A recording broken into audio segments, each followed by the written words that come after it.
Assalamualaikum warahmatullahi wabarakatuh. Perkenalkan, nama saya Adisti Merisha Putri dari Praktikan Kak Dita Maulia. Baiklah, di sini saya akan menjelaskan mengenai filum vertebrata. Pengertian vertebrata. Vertebrata merupakan hewan bertulang belakang. Tulang belakang tersebut berfungsi untuk menopang tubuh hewan dan melindungi sumsum tulang belakang, serta menghubungkannya pada sistem saraf. Ciri-ciri vertebrata. Pertama, memiliki sistem otot yang banyak terdiri dari pasangan massa dan juga sistem saraf pusat yang biasanya ada di dalam tulang belakang. Kedua, sistem respirasi menggunakan insang atau paru-paru. Ketiga, habitatnya di darat, air tawar maupun di laut.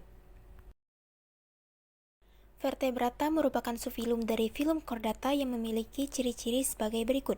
Pertama, memiliki notochord, yaitu kerangka berbentuk batangan keras tetapi lentur. Notochord terletak di antara saluran pencernaan dan tali saraf. Kedua, memiliki tali saraf tunggal, berlubang terletak dorsal terhadap notochord. Ketiga, memiliki ekor yang memanjang ke arah posterior terhadap anus dan memiliki celah faring. Keempat, kulit tersusun atas dua bagian, yaitu epidermis dan dermis, dan menghasilkan rambut, sisik, bulu, dan kelenjar. Klasifikasi vertebrata. Vertebrata dibagi menjadi beberapa kelas, yaitu pertama, kelas Fishes, kedua, kelas Amphibia, ketiga, kelas Reptilia, keempat, kelas Aves, kelima, kelas Mamalia. Yang pertama itu ada kelas Fishes. Fishes yaitu hewan yang hidup di dalam air, bernapas dengan insang, dengan alat gerak berupa sirip, dan berkembang biak dengan cara bertelur. Otak terbungkus oleh kranium atau tulang kepala, berupa tulang rawan atau tulang keras. Tubuh ditutupi oleh sisik-sisik yang sekaligus sebagai rangka luar tubuh atau exoskeleton.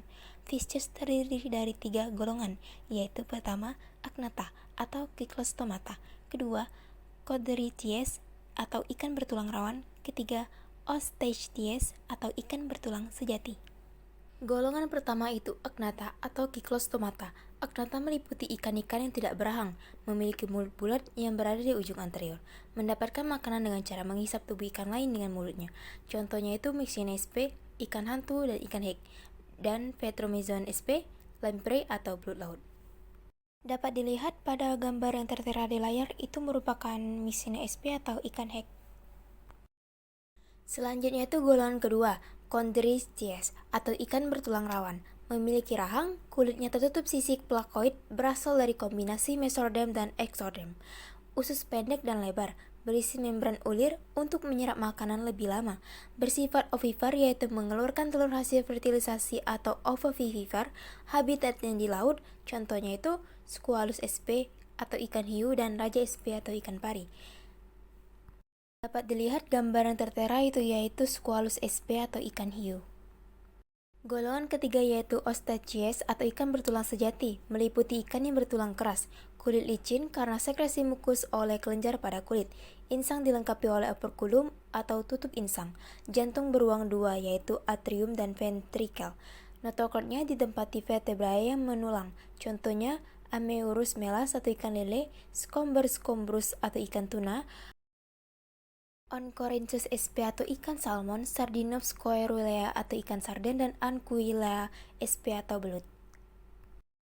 Kelas yang kedua itu kelas amfibi, hewan yang hidup di dua alam karena kemampuannya bertahan hidup baik di darat maupun di air.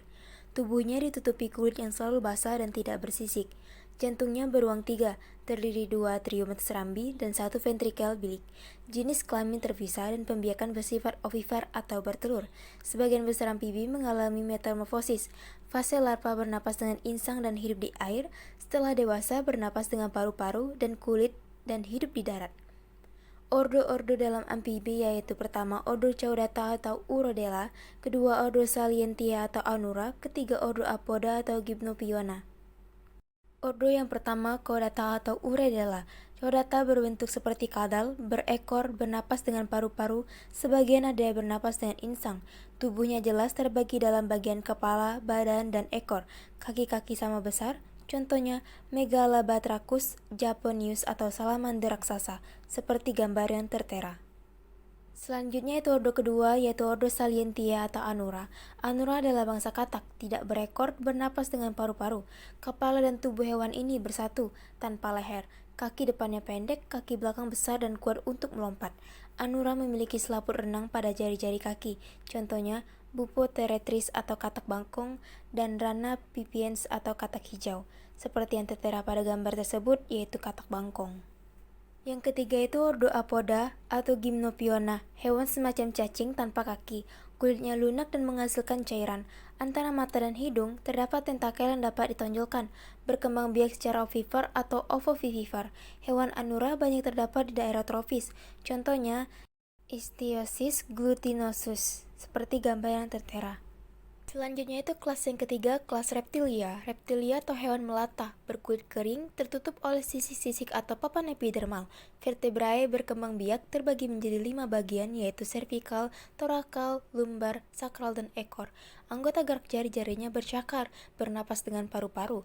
Pembiakan bersifat opipar atau opopipipar. Jantung beruang 4, terdiri dari 2 atrium serambi dan 2 ventrikal bilik.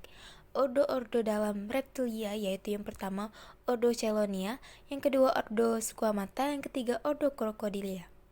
Yang pertama itu Ordo Chelonia. Chelonia meliputi sebangsa penyu dan kura-kura. Tubuhnya lebar, rahangnya tidak bergigi tapi dilapisi zat tanduk. Rusuk-rusuknya bersatu dengan perisai dorsal. Habitat Chelonia di darat, air laut, dan tawar. Pembiakan secara opipar, contohnya Chelonia myotas atau penyu dan Chelydria spertina atau kura-kura air tawar. Seperti gambar yang tertera tersebut adalah Chelonia myotas. Yang kedua itu Ordo Squamata, yang merupakan golongan reptilia bersisik tanpa rusuk abdominal. Nah, Ordo Squamata ini dibagi menjadi 2 subordo. Yang pertama itu subordo Lacertilia, bangsa kadal, panjang tubuhnya sekitar 30 cm, bentuk lidah bercabang, contohnya Lacerta sp atau kadal, Hemipdactylus turcicus atau tokek, Varanus komodoensis atau komodo. Kedua, subordo Opidia atau Serpentes, bangsa ular, tubuhnya memanjang tanpa kaki, memiliki sepasang taring. Contohnya Piton molurus atau ular piton, Natrix sp atau ular air, Naja sp atau kobra, dan Anaconda sp.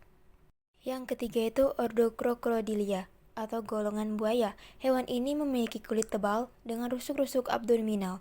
Tubuhnya memanjang, memiliki rahang dan gigi yang kuat. Hidupnya di air tawar dan laut. Pembiakan secara opipar, telur diperam di dalam daun-daun yang membusuk. Contohnya Crocodylus sp dan Alligator sp. Seperti gambar yang tertera tersebut adalah Alligator sp. Selanjutnya kelas keempat yaitu kelas Apes, vertebrata yang tubuhnya ditutupi bulu, bersayap, dan dapat terbang. Anggota gerak depan berupa sepasang sayap dan anggota gerak belakang berupa sepasang kaki yang berfungsi untuk berjalan, bertengger, atau berenang. Respirasinya dengan paru-paru, dibantu dengan pundi-pundi hawa atau saccus pneumatikus. Ordo-ordo dalam Apes yaitu yang pertama Ordo Struthioniformes, kedua Ordo Casuariformes, ketiga Ordo Aptergiformes, keempat Ordo Procellariformes, kelima Ordo Pelecaniformes, keenam Ordo Ciconiformes, 7 Ordo Anseriformes, ke-8 Ordo Falconiformes, ke-9 Ordo Galliformes, 10 Ordo Columbiformes, 11 Ordo Ptichasiformes, 12 Ordo Strigiformes. Yang pertama itu Ordo Struthioniformes, tergolong pemakan hewan dan tumbuhan, tinggi mencapai 2,5 meter, pelari ulung dan tidak dapat terbang. Contohnya Struthio camelus atau burung unta. Yang kedua, Ordo Casuariformes, banyak terdapat di Australia dan Papua, tidak dapat terbang, sayap kecil, kepala dan leher tidak berbulu, tinggi mencapai 1,7 meter. Contohnya Dromiceus sp atau burung kasuari. Yang ketiga itu Ordo Aptergiformes, hewan sejenis burung kiwi, paruh panjang, lubang hidung di ujung paruh, sayap mereduksi, bulunya seperti rambut, contohnya Apteryx sp atau burung kiwi. Keempat, Ordo Procellariformes, memiliki lubang hidung tubular, paruh berlapis beberapa papan, jari kaki vestigial atau mereduksi, hidupnya di lautan, contohnya Oceanodroma sp atau albatros kecil. Yang kelima, Ordo Pelecaniformes, memiliki paruh besar, keempat jari dalam satu membran kulit, lubang hidung vestigial, hidup di laut tropis. Contohnya Pelecanus occidentalis atau pelikan putih dan Modus basana atau camar. Keenam, Ordo Ciconiformes, memiliki leher dan kaki yang panjang, hidup di sawah dan berkelompok. Contohnya Cosmerodius albus atau blackcock putih, Ardea herodias atau blackcock biru, Phoeneopterus ruber atau flamingo. Ketujuh, ordo Anseriformes memiliki paruh lebar tertutup lapisan yang banyak mengandung organ sensori. Hewan berbulu seperti kapas. Contohnya itu Anas sp atau bebek liar dan Cygnus sp atau angsa. Kedelapan, ordo Falconiformes, burung karnivor, paruh kuat dengan kait di ujungnya, kaki dan kuku tajam, sayapnya kuat, mampu terbang dengan cepat. Contohnya itu elang dan garuda. Kesembilan, ordo Galliformes memiliki paruh yang pendek, kaki untuk berlari dan mengais, dan pemakan padi-padian. Contohnya Gallus varius atau ayam hutan, Meleagris gallovavo atau kalkun, dan Favo cristatus atau merak. Kesepuluh, ordo Columbiformes memiliki paruh yang pendek, ramping dan kulit lunak pada pangkal paruhnya. Contohnya Columba livia, Columba fasciata atau merpati, Zenaidura macroura atau perkutut. 11. Ordo Vesitaciformes memiliki paruh pendek, kuat, suaranya keras, hidup di hutan, dan pemakan buah-buahan. Contohnya, burung kakatua, betet, dan burung makau. 12. Ordo Strigiformes, burung nokturnal dengan kepala besar, mata besar, dan lubang telinganya pun besar. Makanannya burung kecil dan arthropoda. Contohnya, Tito alba, Buboespi atau burung hantu. Yang kelima, kelas mamalia, dicirikan oleh adanya kelenjar susu yang pada betina menghasilkan susu sebagai sumber makanan anaknya, adanya rambut, dan bernapas dengan paru-paru. Fertilisasi terjadi secara internal atau dalam tubuh betina, dan tubuh yang ekstrodem atau berdarah panas. Mamalia dibagi menjadi 3 kelompok, yaitu pertama, mamalia bertelur atau prototeria, kedua, mamalia berkantung atau metateria, ketiga, mamalia berplasenta atau euteria. Kelompok pertama itu prototeria atau mamalia bertelur, tergolong opipar. Embrio berkembang di dalam telur dengan menggunakan kuning telur sebagai sumber makanannya. Setelah menetas, hewan ini menghisap susu dari rambut induknya, karena induknya tidak memiliki puting susu. Digolongkan sebagai ordo monotremata, contohnya itu Platypus dan Echina. Kelompok kedua, metatheria atau mamalia berkantung, melahirkan anaknya saat embrio masih pada tahap awal, sehingga masa kehamilannya itu singkat. Merangkak masuk ke dalam kantung induknya yang disebut marsupium. Di dalamnya, embrio menyusu pada puting susu dan mengalami perkembangan selanjutnya. Digolongkan juga sebagai ordo marsupialia, contohnya Macropus sp atau kanguru, Mascoclartos cinereus atau koala. Kelompok yang ketiga itu euteria atau mamalia berplasenta, melahirkan anaknya yang telah menyelesaikan perkembangan embriodiknya di dalam rahim atau uterus.